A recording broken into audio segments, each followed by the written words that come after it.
il a osé faire de l'ombre au roi Soleil et en a subi les conséquences.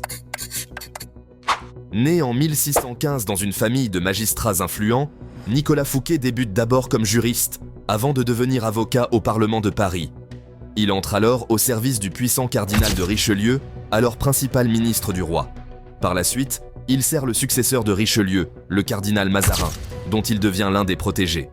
En 1653, à seulement 38 ans, Fouquet est nommé surintendant des finances, un poste prestigieux et important dans un royaume ruiné par les guerres et les dépenses somptuaires de la cour.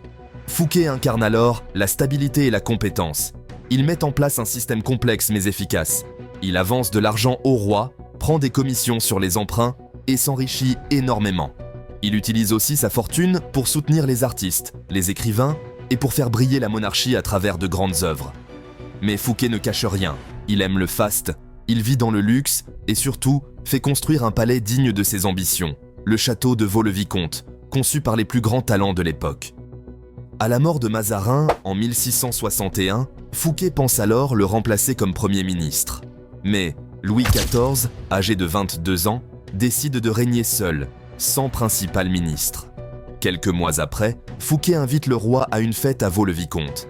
Il pense alors séduire le souverain par le luxe et les dorures de sa résidence, et obtenir sa confiance. Mais cet étalage de richesse est perçu comme une insulte par le roi, qui refuse de dormir chez Fouquet.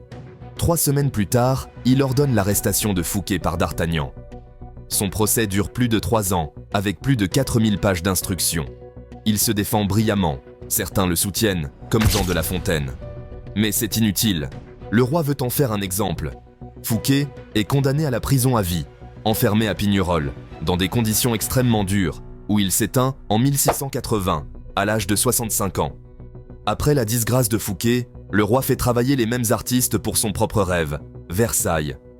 Homme de son temps, brillant, démesuré, mais trop proche du soleil, Fouquet s'est brûlé les ailes à cause de son ambition.